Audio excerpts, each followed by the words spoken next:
Assalamualaikum warahmatullahi wabarakatuh. Para pemirsa muslimin dan muslimat rahimakumullah. Kita sering mendengar berita tentang adanya fenomena kesurupan satu kelas dalam sekolahan atau karyawan di sebuah pabrik. Ini sebenarnya kesurupan oleh jin penunggu tempat tersebut atau karena stres saja. Nah, penanganannya cukup dibawa ke dokter spesialis psikologi, mengundang dukun atau pendekatan secara agama. Untuk lebih jelasnya, mari kita dengarkan pertanyaan di acara pengajian Ahad pagi Majelis Tafsir Al-Quran. Dan apa jawaban dari Ustadz Dr. Andes Ahmad Sukino? Baiklah para pemirsa, selamat mendengarkan. Assalamualaikum. Saya dari luar, dari Badran, Solo. Ini dalam waktu-waktu akhir ini banyak sekolah-sekolah yang kesurupan begitu ya.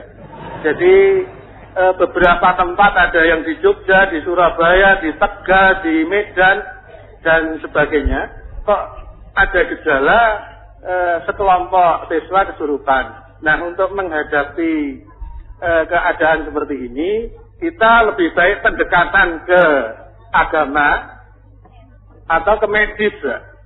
Jadi kalau ke medis jelas itu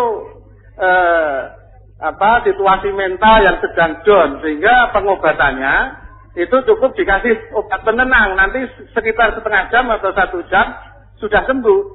Nah, kalau dari pendekatan agama langkahnya itu seperti apa, Pak? Ini pertanyaan untuk Bapak Ahmad Sukino. Terima kasih. Assalamualaikum warahmatullahi wabarakatuh.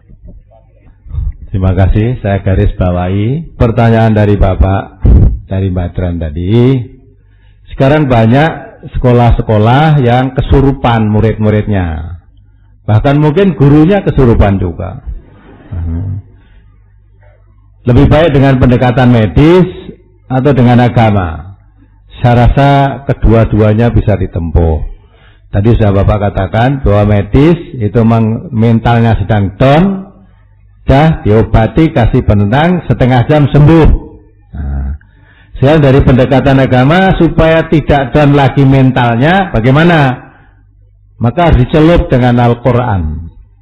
Sibghatullah wa man ahsanu minallah sibghah. Celupan Allah. Siapa yang lebih baik daripada celupan Allah itu? Jadi sebaik-baik celupan adalah celupan Allah.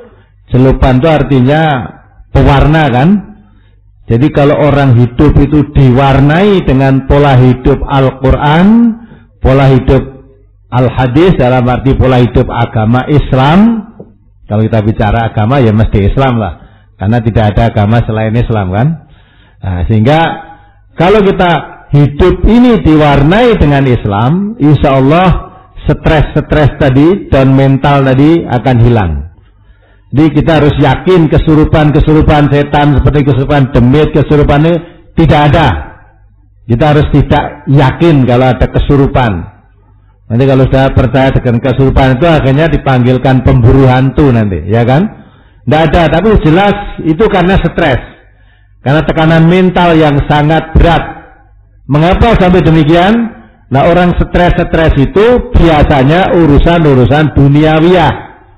Urusan materi, mungkin putus pacaran, mungkin jatuh usahanya, mungkin kena PHK, mungkin anaknya hamil tanpa nikah, tinggal pergi yang menghamili, itu juga bisa terjadi. Sudah kebacot hamil, ya kan? Mahasiswa atau sekolah tadi, nah kemudian akan menanggung malu, ya, stres. Nah ini semuanya karena jauhnya dari tuntunan agama. Maka perlu agama itu diperhatikan, jangan diabaikan, dipelajari, diamalkan dalam kehidupan. Insya Allah stres-stres begitu akan terjadi. Itulah Bapak, perlu saya jawab pertanyaan Bapak, sehingga untuk pendekatan agama lebih penting daripada pendekatan medis. Karena kalau sudah tekanan agama itu ditekankan betul, kejadian seperti tidak ada, maka tidak akan ada lagi pendekatan medis menangani orang kesurupan tadi. Dan dokter pun tidak percaya kalau ini kesurupan. Maka jelas itu karena tekanan mental. Maka tidak diusir yang menyurupi dengan cara seperti yang kita lihat di pemburu hantu itu, tapi dengan diobati. Nah, sehingga kedua-duanya lebih baik diadakan pendekatan. Kalau sedang begitu itu langsung dibawa ke medis. Nah, setelah itu terus yang sudah stres dan yang belum, pendekatan agama harus selalu ditingkatkan. Apalagi?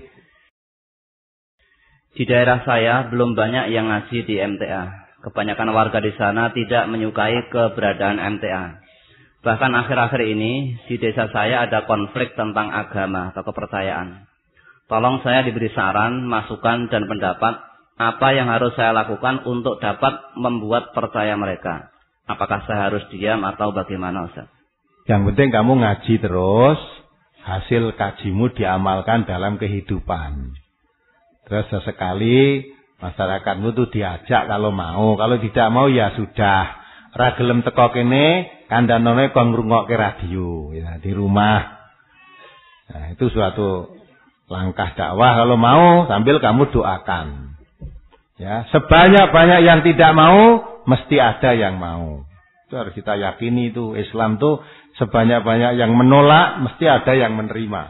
Insyaallah nanti hari Rebo, dari kita yang dari Banjarmasin tadi, ya, tokoh-tokoh di sana kira-kira 4 orang mau datang di sini, mau di sini kira-kira 10 hari untuk mengaji MTA dari dekat, kemudian akan disebarkan di sana. Dan beliau minta syukur bisa dari kami setiap sebulan sekali paling tidak bisa datang ke Banjarmasin. Ya, ya alhamdulillah, mudah-mudahan Allah membuka jalan. Banjarmasin itu dekat dengan Jakarta, itu sama. Ya, saya naik pesawat terbang dari sini ke Jakarta ya 55 menit. Kalau dari sini ke Banjarmasin 1 jam lebih 10 menit. Kan sama tau? Dengan Medan jauh. Dengan Medan itu kalau dari Solo ke Medan naik pesawat terbang itu 3 jam. Kalau Banjarmasin cuma 1 jam 10 menit. Itu berarti lebih jauh Medan. Medan saja bisa kita kirim guru, apalagi Banjarmasin.